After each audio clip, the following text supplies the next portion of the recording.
Hello, my name is Mike Jarrell. I'm sitting in the agent's office of the Saugus Train Station, and I'm with two former Southern Pacific employees that various times worked in the depot here. Uh, Pete Baumhefner and Bruce Jones. Um, Pete, I think I should start with you and maybe quickly just kind of run down your career. Oh, sure. Thanks, Mike. It's a pleasure to be here today in the Saugus Depot. Great job of restoring it. After graduating from UCLA in 1971, wanted to be an English teacher, but teachers were a dime a dozen in 1971. But I had worked for the railroad during the summers, and that's where my railroad career started. Graduated from high school in 1967, and my friend Doc Jones next to me here had already been working on the Southern Pacific. And he says, you know, you ought to go down and hire out with the Southern Pacific as well and be a summertime train order operator, which I did. And what we did is filled in at all stations on the Los Angeles division for vacations, sicknesses, or whatever was necessary during the summer months. So when I graduated from UCLA, I had no job, and I asked the railroad if I could stay on. And they said yes, and that began my career with the Southern Pacific full time. Worked as a train order operator for a few more months in 1971, at which time I was promoted to a train dispatcher. So worked with the train order operators and issuing train orders to the train order operators along the line. And then went into management in 1974 and went all the way up through the ranks to assistant superintendent of the Los Angeles division. And then in 1985, there was a failed merger with the Santa Fe, as you're aware. And that kind of put a damper on what I thought was a positive at one time environment on the railroad, and I looked for other employment, so I left the Southern Pacific in 1985. Great. And Bruce? Well, I started out in 1965, and just by a very interesting chain of events, got hired as a summertime operator. And I spent, in June of 65, I spent my first day on the railroad right here, sitting in that chair. And then being what we called an extra board operator, I did work all over the division. And our division went from Yuma to here and also up the coast to Santa Barbara. And that was called a craft division. That's our particular division of operators. Per our union agreement, that was our district. So I worked all over the division in 4 summers from 65 through 68. And then I ended up spending my last day on the railroad in that chair. And it was August or September of 68. Now, let me ask about both those times when you were here in Saugus. Bob Guthrie was the station agent, correct? Yes, he was. What was he like to, I guess, is it great to say you worked for him or under him or? Extra board guys really pretty much worked for the superintendent's office. I only saw Bob once, and I was working third trick, which is midnight to 8 a.m. here. And Bob, being the agent, worked the day watch as the operator. And I remember he came down that stair at 8 in the morning, kind of rubbing his eyes, said good morning, and I said good morning, Bob. And that was pretty much it. And of course, Bob and his wife Arminta, they lived here and upstairs with their children. And did you ever encounter, what was it like having kids running around, or were they not running around at midnight? Never heard him. He came down and we signed what was called our operator's transfer, which allowed him to know exactly what was on the line, what train orders had been copied and were ready for delivery. And then I just got in my car and drove home and went to sleep. Now, I promised to let Mike take this because he wants to get into some stuff, but I want to ask, I don't have 40 years on the railroad like Mike does. I've got 0 years on the railroad, so I'm not, I don't speak the jargon. But tell me, what's a train order?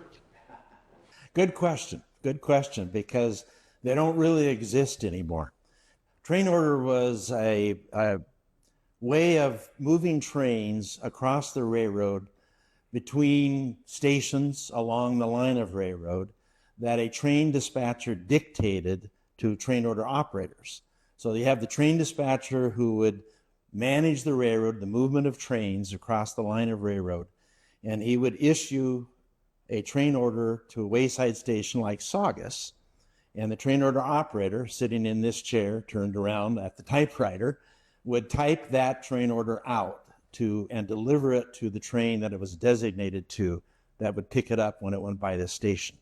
So it was really a piece of tissue paper that had typing on it that told the train where to meet another train or to where to pass another train along the line of railroad. Okay, but I mean, there are train schedules, right? Don't all trains just magically stay on schedule? That's exactly what train orders were for. So, I mean, it would be correct to say that any train order is a departure from the norm. Yes and no. Yes and no, because one train may be operating according to schedule, but another train may not be. So how does the train dispatcher have to deal with that? Maybe there's another meeting place down the line that needs to be set up instead of the regular meeting point. So instead of the one train sitting at the regular meeting point for hours waiting for the late train, the train order would tell the other train where to meet the late train. So it just kept the railroad moving. And there were also extra trains that were operated that weren't in the schedule, and those had to be protected too by train order. Correct. Yeah. And locals and things like that. Yeah. Yeah, locals. I mean, do you remember the Saugus local running here when you were here? I do remember the Saugus local. Saugus local did come to Saugus, I believe, 6 days a week. I think they were off on Sunday. They operated out of Los Angeles Taylor Yard. And a big customer here in Saugus in those days was Thatcher Glass. Always brought a lot of covered hopper rail cars full of sand to Thatcher Glass so they could produce the glass there.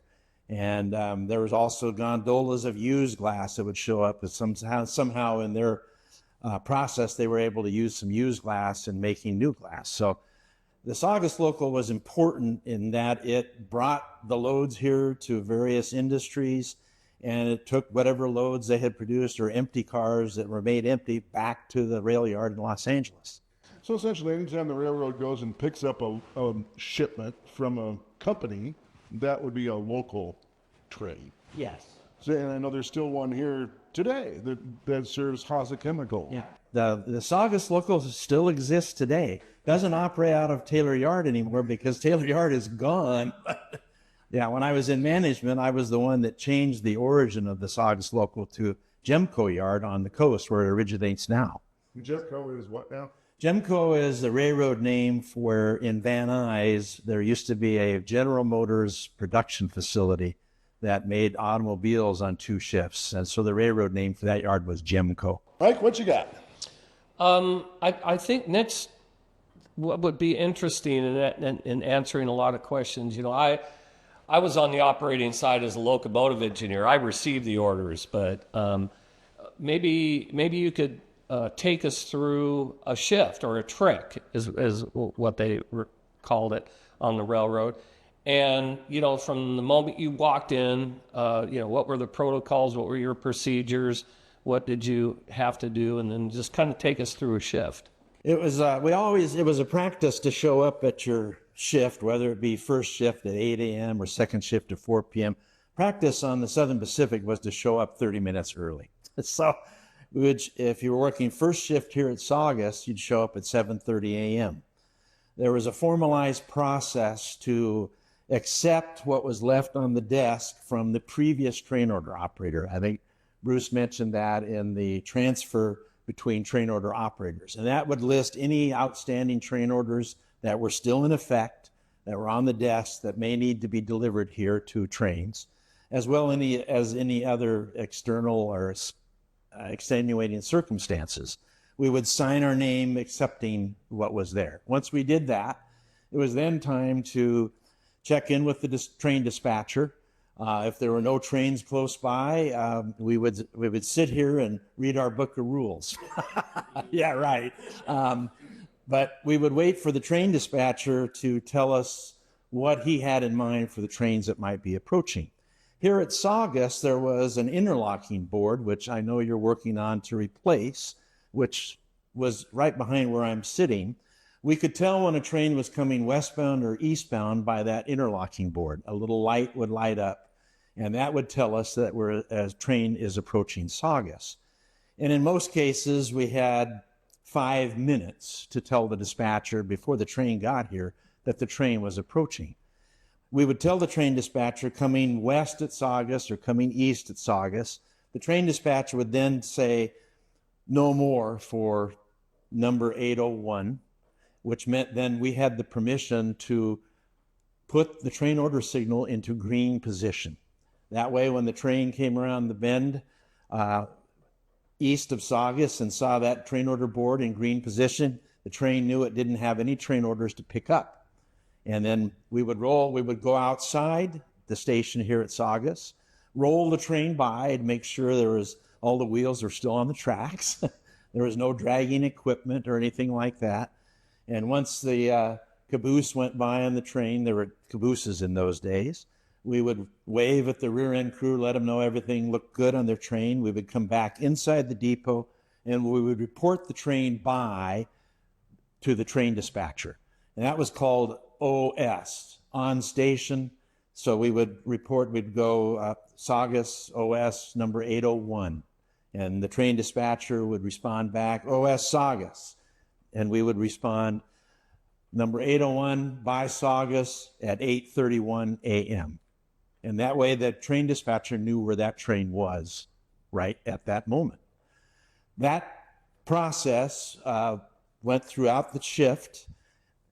If there was a train coming that was, say, coming east at Saugus and the train dispatcher was notified by the train order operator and he had train orders for that train, we would then be told copy 3, which meant 3 copies of the train order, one for the head end, the engineer, one for the conductor on the rear of the train, and one for the station copy that stayed here at Saugus.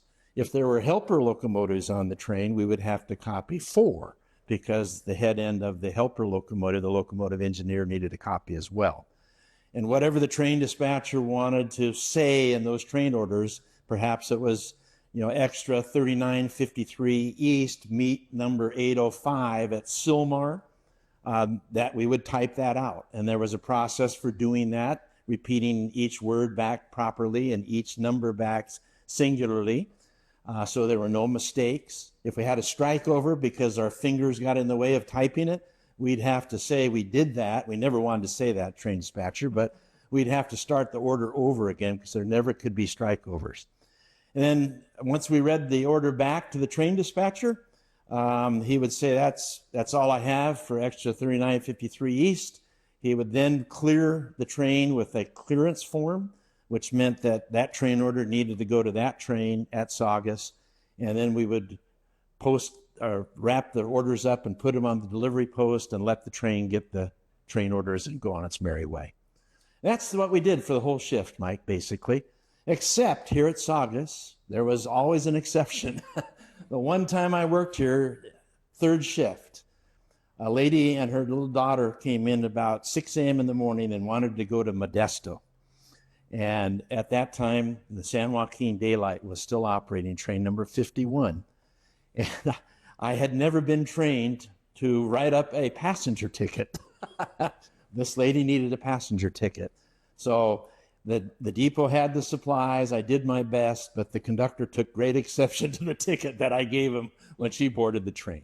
So there you got to do those things occasionally here at the Saugus Depot as well. We had a few, I wouldn't say instances. When I came here, my relieving operator, I had a The transfer process for operators was much simpler. It was similar, but simpler.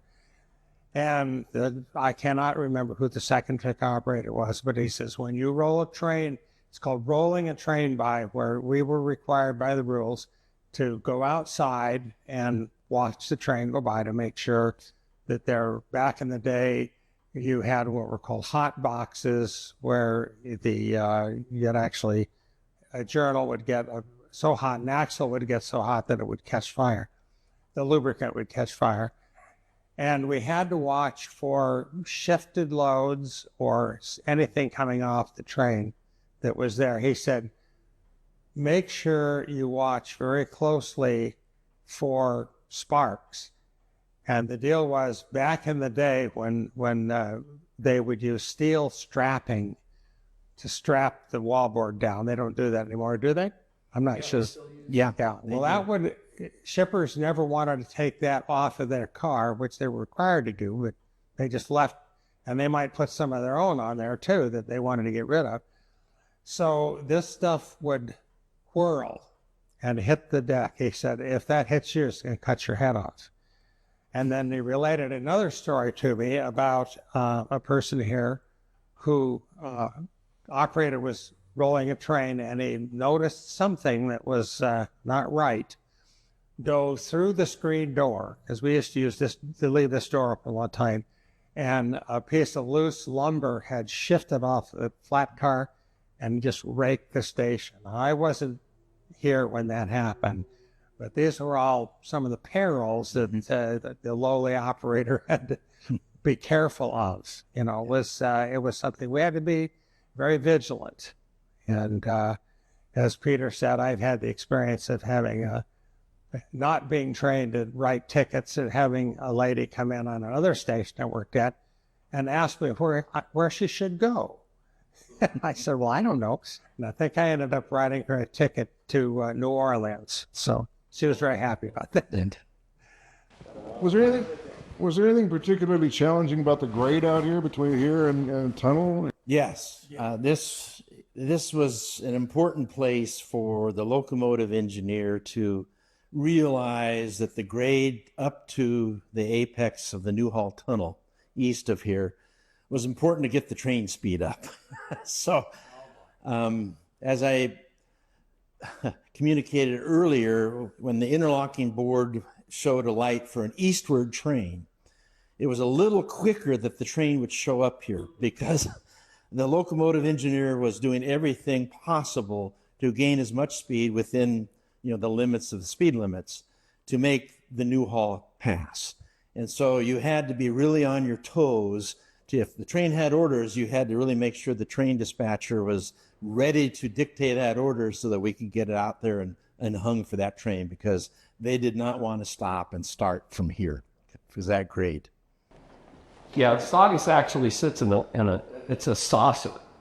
It's uphill both directions. So you go uphill railroad westward through Soledad Canyon to what technically known as Soledad Summit, but we know it as Vincent. It's the other direction towards LA. The summit of the pass is actually inside the tunnel at the west end of the tunnel. Yeah. Well, that was another thing about this place, is we had the eastbound annunciator light. What would happen is that when a train would come into your territory or approach your territory, a light would go on onto the board, which isn't there anymore, and you would know that a train was coming. So your deal is you would say, you just cut it on the dispatcher, Saugus coming east.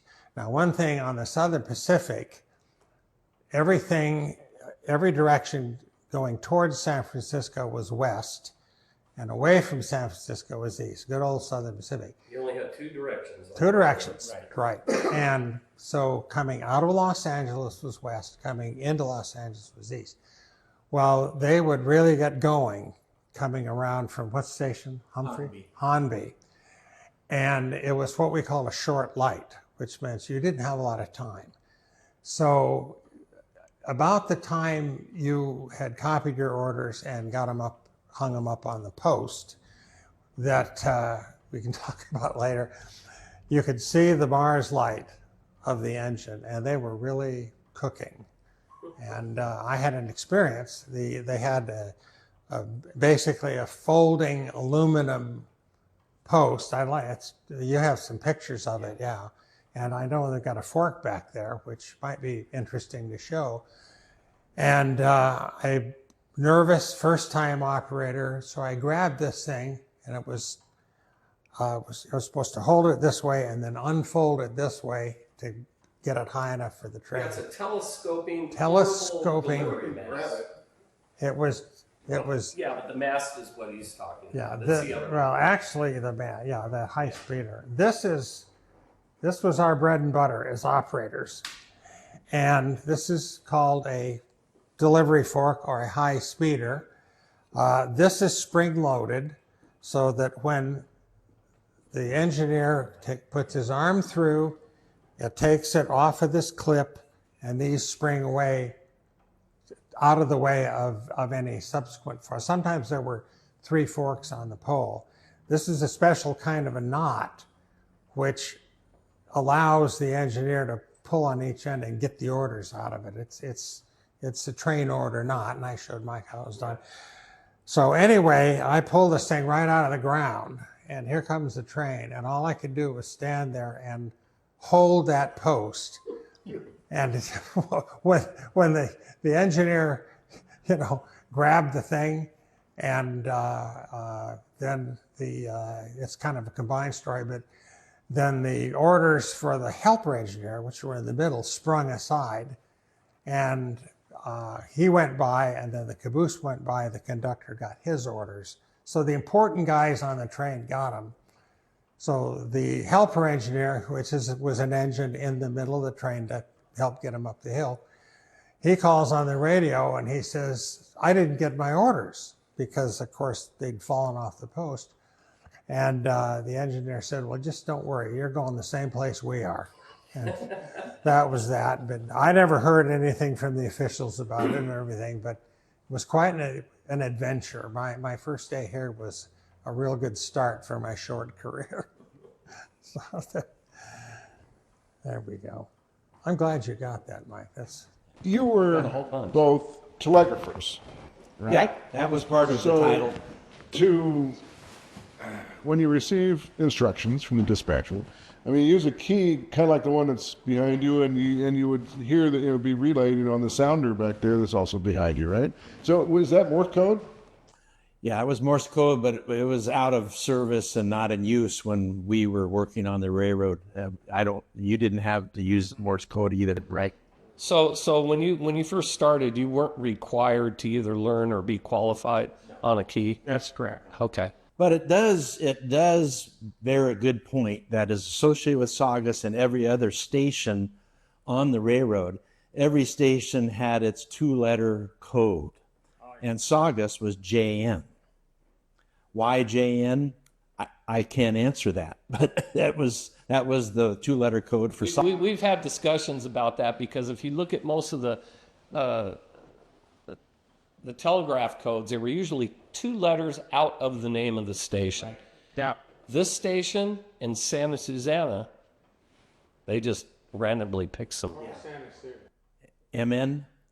Yes. MN. Oxnard was RD. RD, Yeah. last 2 letters. Because Santa Barbara was AB, right? Yep. So it was, had the, I still call it BI. No. So, yeah. Instead of telegraph keys, then, were you relaying messages on something like that machine behind you? Or was it with a microphone or what? Yeah. Here's what's called the train dispatcher's phone right here. And so as we talked to the train dispatcher through this, and the earpiece is here. I won't try to take it off here, but okay. It went over your head.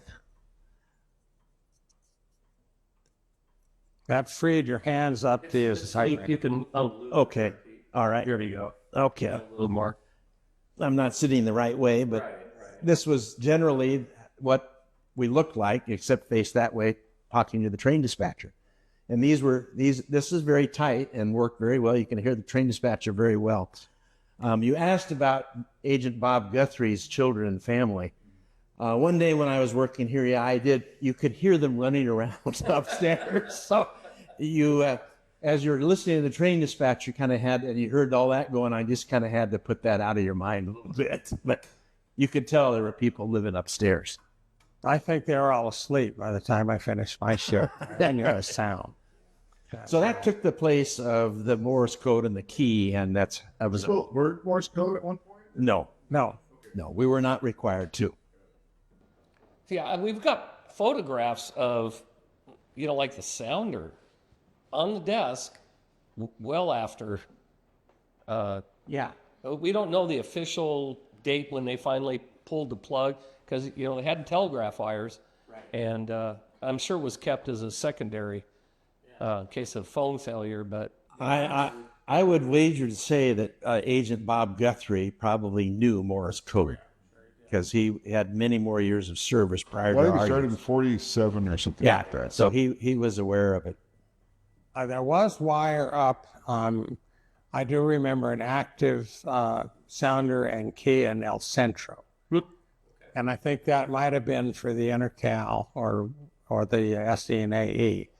But that was the last one I saw. And, in my travels here and there, you'd occasionally find an active wire, but it was long gone by the time we got there. So it was the words were all the same. So they just basically said it instead of telegraphed it. Right. Yep. That train has no orders. He has no orders. Highball. So it was, Now, are we going to get its companion going the opposite direction in a minute? Maybe. We'll see. as soon as you start talking. As soon as I start talking. So, passenger service ended, of course, on April 30th of 1971. That was the last train out of Saugus and the last train out of everywhere because Amtrak took over the next day and decided not to serve the Santa Clarita Valley. So that was the last time a passenger train departed from the Santa Clarita Valley. Freight service, however, continued. And we, the Historical Society at least, have always had the idea that the Saugus Train Station closed on November 15th of 1978. And a lot of that comes from this article a couple days later in the LA Times where they have pictures of railroad employees cleaning out this very office, dismantling things and everything. And one of the things that, I want to read something from this LA Times story.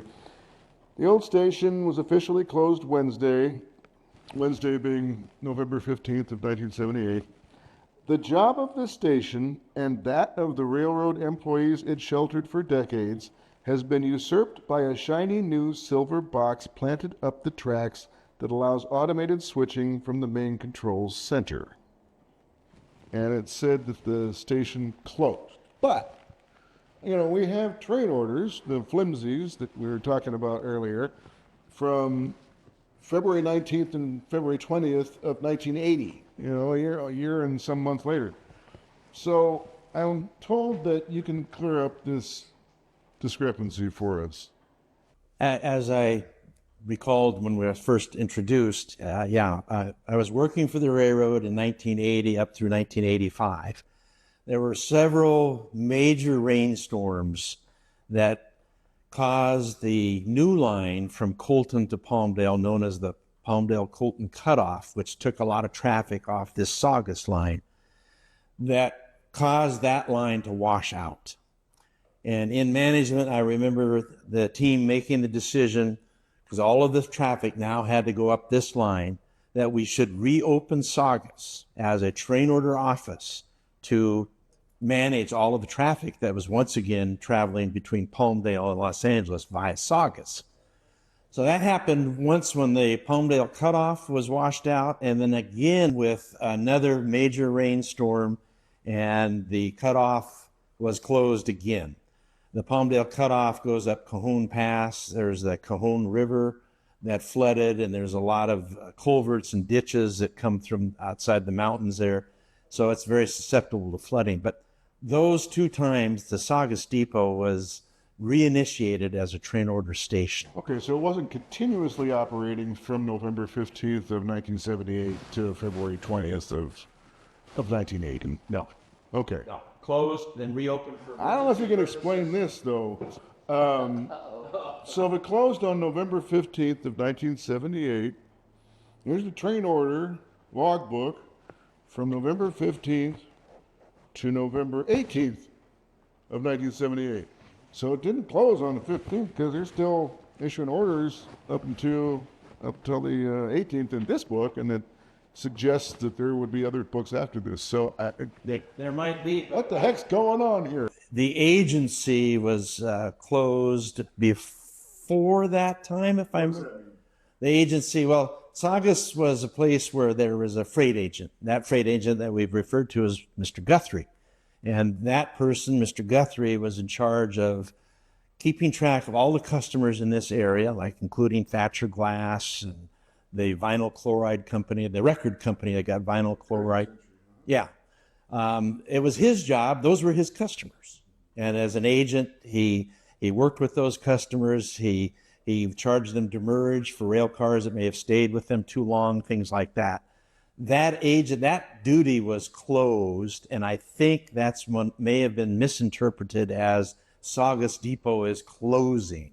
Train order operators may have still occupied this depot for another week or two until they abolished all of the jobs. Mr. Guthrie was reassigned to San Fernando. Right, which was the agency at the time that took over handling this. So Saugus, any train order operators, let me see if I get this straight. Any train order operators who were still operating at Saugus were getting their instructions from San Fernando, or? Train order operators were getting their instructions from the train dispatcher who was in Bakersfield. So what's the connection between San Fernando and Saugus at that time? Well, at that time, once this agency was closed, the work that this agency performed, Mr. Guthrie, all was transferred to the San Fernando agency. So it was consolidated, combined with another close by agency. Shortly after that, San Fernando agency was closed as well. So where does the shiny new box come in? I think that's just a misunderstanding of, anytime you talk railroad or, I'm sure airline people, when there's an article about anything to do with the airline industry, they just go, oh my God, they got all this wrong. I'm sure there was talk about centralized traffic control on some parts of the railroad. What they did on this line and other lines that were still under train order operations, it was converted to radios had become more reliable, and they converted this type of dispatching to radio dispatching, where the crews talk directly to the dispatchers on the train radios and got their authority to move. So you didn't need the train order operators handing up train orders. You eliminated the middleman. So you guys were replaced by technology. Yeah, absolutely. And it never stopped. And as far as 1978, because that's the year I started, in the spring of 1978, there were some huge storms off the Pacific that closed the coastline for quite some time. And so traffic was diverted over here. And that might account for some of your 1978 train order. Yeah. And, there were times when this line got shut down due to flooding. I'm sure you recall the big Caliente flood, and everything moved to the coast. Well, what they did is they moved a bunch of trailers up to various locations and made temporary train order offices. So there's a lot of history of flooding that predates all of us. Changed the... Well, we were part of something that as train order operators and dispatchers, there were other ways that came called centralized traffic control, where one dispatcher could run an entire district. It was kind of like a giant size board like Saugus, and there was actually one that was big enough. It was ran the division east of Los Angeles, that was big enough that the machine surrounded the dispatcher. So you actually walked inside. We called that one the Monster, and he ran the Monster. He went on to have a career at the railroad. I went on to dental school and had a couple of careers after that. But we were part of really what was a steam era, almost kind of a nostalgic way of running the railroad. Because, of course, when I came in 65, steam had been only gone 9 years. So many of the operating practices were still steam era, immediate post-World War II era, and that made it kind of fun, really. It was still the old way of doing. We used all paper forms, lots of typing. Many times the operators had other duties to do, fill out different forms, send and receive messages on teletype, which this office didn't have. And I left when it was still pretty old-fashioned. And, of course, Pete stayed on and got to watch everything get modernized, and that was it. So it was really a fun time to work on the railroad. It was fun to work here. I remember breaking in here in my summertime break-in routine each summer. One of the highlights for me was you could walk across the street and go to the Saugus Cafe, which I understand and I had forgotten, but was reminded today by Mike Jarrell that the Saugus Cafe was once part of this depot. And so it was always, a pleasure to go over to the Saugus Cafe, have a hamburger and some French fries when I was done with my shift, and just remember that sitting on the corner up there across from the depot. It was a lot of fun. Yep. Starts right here. Now, did you want to talk about dispatching? Let me say one thing about this changeover from train order timetable and train order operation is how we referred to it, to what was called direct traffic control, DTC, which was taking away the operator and dispatching directly via radio between the crews and the dispatcher. This happened for us on our division in the middle of 1985. And when it happened like overnight. And normally things on the railroad change, at a glacier pace, right? This happened so fast, offices were closed as soon as crews were qualified, that it was very difficult. Even for me, I was history-minded already. We got to save some of this stuff because it's just being pitched. Things like train order forks, train order typewriters, all the forms, they were just being thrown in a dumpster. And then the people who were qualified, it was very quickly, instantaneously becoming a lost start. So that's been part of what's led to this here today. Even talking about the depot is preserving, I should say on camera that Bruce, it took me going through 3 different retired operators until you were the only one that remembered how to do that special double slip train order knot. And he laid it out in photographic sequence how to tie that. That's another key thing to the lost art of what an operator did, and we have that in our archives now. Well, there's an anecdote about that too, the way they were tied. And I know when I was breaking in, and what we used to do is, since we were summer operators, we would show up when we were still in school and break in. We already knew the trade, but we could get paid to refamiliarize ourselves.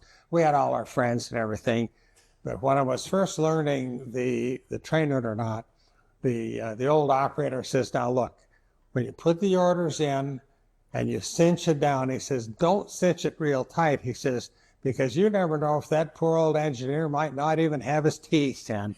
He can't get it on, can't do that."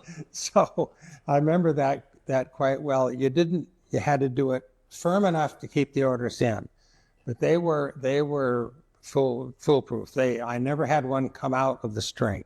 Me either on the receiving end, and I've picked up orders, up to 65 miles per hour. Palmdale was, and Surf were big, high speed. Well, here it was the same thing too, because they were making a run for the hill. Yeah. And I can just remember that heart-pounding moment. I mean, even when everything ran normally, of watching that train come around the corner and really, really hit it. Here it comes down. Kind of like that. Got the orders. Yeah, right. And they would do it both directions, because when they summited San Fernando, they were making a run for Soledad Canyon. So and to stand next to a train going 65 miles an hour was, kind of a thrill. One thing I haven't asked you about, maybe because you had nothing to do with it, I don't know, is express service. Were you involved in it? No. No. Do you remember it being run out of this building? Yes, I know that Bob Guthrie talked about it, and I remember seeing REA trucks here, but never had to handle any of that. Right. He handled that, but You were here when? What years? I was a train order operator in the summers of 67, 68, 69, 70, and 71. I know that there was an REA office, a Railway Express Agency office, run out of the Greyhound bus station locally, and we were trying to figure that out. If there were two offices at the same time, if it was still run here. I remember in talking once with Bob's then widow, Arminta. She's gone now too, but she had said now she would sometimes handle the express service, for him and that sort of thing. So, but it was still being run out of here when it was still around. Yes, I do distinctly remember seeing the green REA trucks at the dock one day when I was here. So yeah, that was an important part of the community support. And you want to ship a package, bring it down to the train station. That take care of it. What might help with that answer? What's that? What might help with that answer is a lot of people don't know. Greyhound was owned by Southern Pacific, and Trailways was owned by Santa Fe. And the railroads all jointly owned Railway Express Agency. And a simple answer could be that there might have been Railway Express Agency routes utilizing the bus companies that the railroads owned. Yeah. Yeah, there was quite a bit of bus express. I know the bus lines did package express, a lot. And it's interesting to me that Railway Express had the framework to become, they did actually have an Air Express later in life. And whatever happened, I don't know, but UPS and FedEx just made them disappear. I remember the slogan, REA away.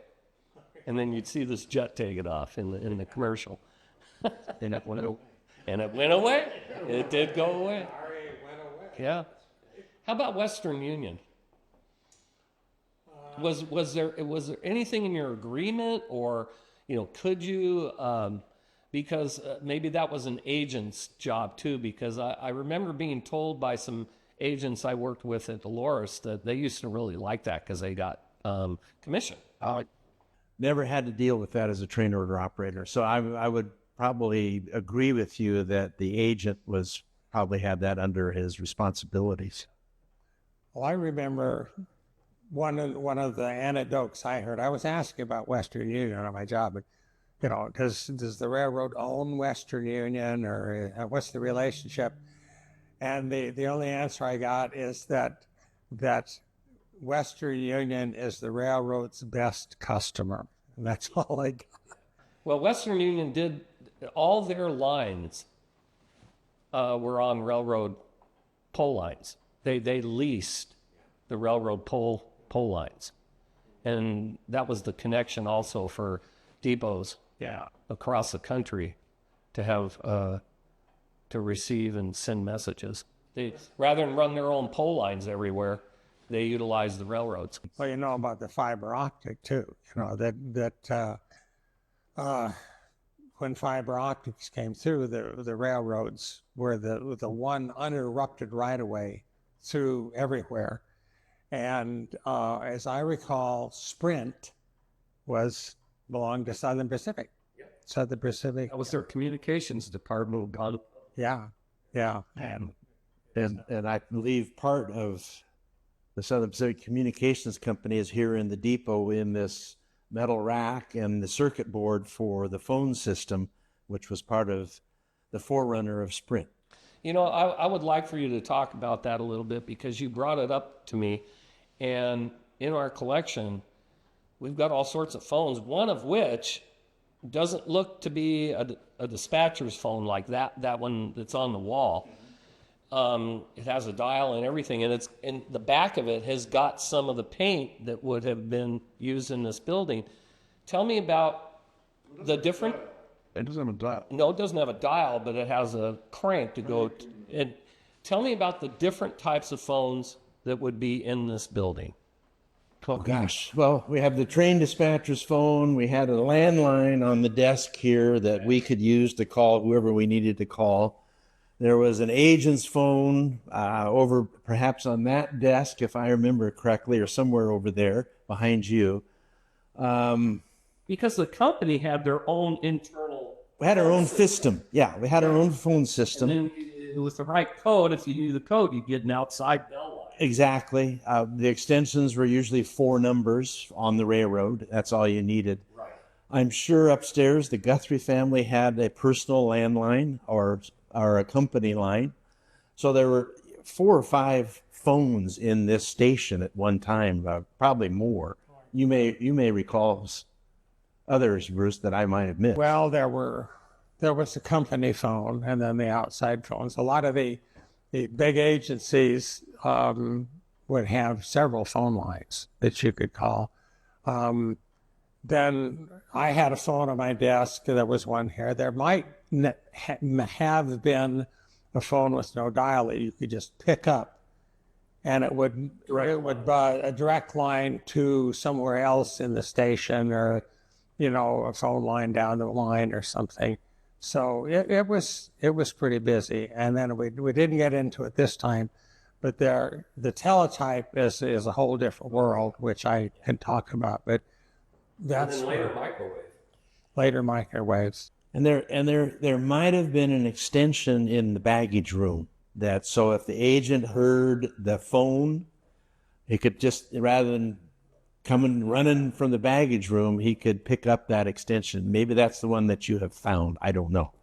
But there were I remember some baggage rooms that had extensions like that. For every question that we get answered here, 5 more surface. Yeah.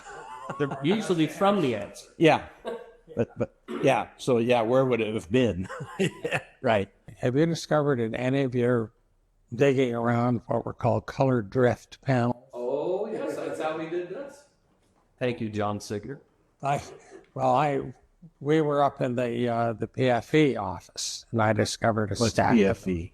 Civic Fruit Express. That's another whole story. But we did find the drift panels, and now they use Pantone, which is the standard of color. What did you do with the colored grid panel that you found? I think the State Railroad Museum has them. I thought about hoarding them, but I think my very good colleague, Dr. Robert Church, took them, and I think they went to the State Railroad Museum. They also came here. That's interesting routing. Yeah. So they started the PFE office. Well, apparently that's where they were discovered, and the PFE was. And they went to Bob Church, and they went to John Sigler, and then they went to you, and then they went here. Okay, cool. That's why we were able to get the colors exactly to what. What was really interesting was when he started stripping down the walls, it was like looking at the rings on a tree. Isn't that amazing? In paint. Yeah, that's what I meant when I said, I know paint terms pretty well, Yeah. Found one thing we found under one of the threshold plates there when the door is, the building was built in 1888, and one of those threshold plates, when we brought them up to refinish the floor, on the underside of that plate, the foreman of the 1888 construction crew signed it. Yeah. So I put it back, it's still there, but we have a sign on the wall that shows a picture of it. And we traced his name. Yeah. We hunted him down. That is great. Well, you've done a great job on the floor here, because when we worked here, it was linoleum. Linoleum. Yeah. This is beautiful. Well, what happened is one day, 2022, I want to say, while we were working on this building, Bob Guthrie's son, Ed, stopped by. And our period of interpretation, quote unquote, for this building is from the 1917 remodel to the 1958 remodel. Okay. Essentially both World Wars, but 1917 to 1958. And so I asked Ed what he knew about that linoleum tile floor. He said, "Oh, my dad put that in." Well, that happened in 62 or 63. I'm like, great, gone. Yeah. Bring it down to the 1917, well, up to from 1888 to 1958. It was this floor. And we finished it, and so you're right. I mean, that's not how it looked when you were. And didn't tell him what you uncovered. Which one? Many things. Oh yeah, so under the linoleum, there's a trap door. You can get to the subfloor. Right into that floor. That handle we Yeah. Put it on so you can bring it up again. So next time we need to get under here, but yeah, and we had to crawl under here from way over there. don't be, yeah.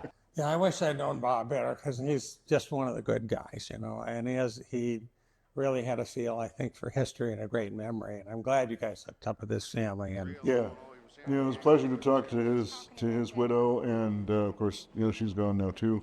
But I guess Bob, stayed with the railroad until I think he retired in 1986. Dispatcher something or other sheets. I don't know what I'm looking at. What am I looking at here? Dispatcher's record of movement of trains. This is what the train dispatcher had in front of him or her on their desk. And this is what laid out what trains were operated on the line of railroad for which he was responsible.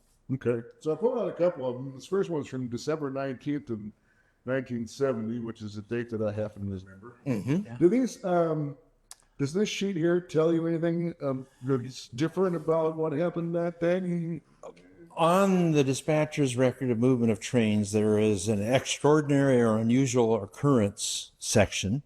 So there are some notations in that section, nothing about rain or snow, but over here, there is a little rectangular area for the weather. And if we look at this particular date, December 19th, 1970, the weather at Mojave, snow 3 inches, calm wind 28 degrees. That was at midnight. Saugus on December 19th, 1970, 29 degrees, 2 inches of snow and cloudy. Very, very wintry day at Saugus on that day. During the day, it looks like it warmed up to 30 degrees at 6 a.m. And then at 10 a.m., I can't really read the writing, but it's 34 degrees. So, looks like a nice winter storm went through. There's another day I picked out from that time period, and it says things like, look out for contractors' equipment along the right-of-way, and something about poor footings, and do not exceed certain speeds. And that day was February 9th of 1971. Okay. That was the Sylmar San Fernando earthquake. Oh, and you have the record of that train sheet too. Here. It's February 9th of 1971. Yep. I remember the day well. So what in this can you interpret for us? Well, I can say that a number of the schedules were annulled or they did not operate. That is because the earthquake damaged the rail structure in the Newhall and Saugus area. So the railroad came to a stop, basically, after that earthquake. There all those red lines are there? Red lines is a train that was canceled. It was going to operate, but they canceled it. And you can see first class schedule 365, first class schedule 375 annulled. These are going to a new sheet, so something happened there. Unfortunately, there is nothing here that references the earthquake. What you're reading from is a train order book that the train dispatcher used to write the train order as he dictated it to the train order operators. Okay. So you're looking at exactly what the train dispatcher on that particular day was dictating to the train order operators. And it probably should be said, those were prescribed forms. Yes. They didn't just ad lib train orders. There was a notation in there on that earthquake day that said something about the wigwags and the crossing arms being out of out of commission. Yeah. Basically between Mojave and Silmar. But it says something about that the crossings needed to be flagged. What did that mean? Would that mean a human had to get out there and do something? Yes. Whenever a train received an order like that, it said the crossing had to be flagged. A member of the train crew had to get off the train after it was stopped, go out into the middle of the crossing, sometimes with flares or fusees so that people could see, especially at nighttime, and make sure that all vehicular traffic was stopped. So the train would stop at every crossing. Somebody would get off of the train and go to the crossing, Right. and get back on. That's what they were supposed to do. Yeah. This I just turned it to February 10th. Okay. That said anything about it? Day after.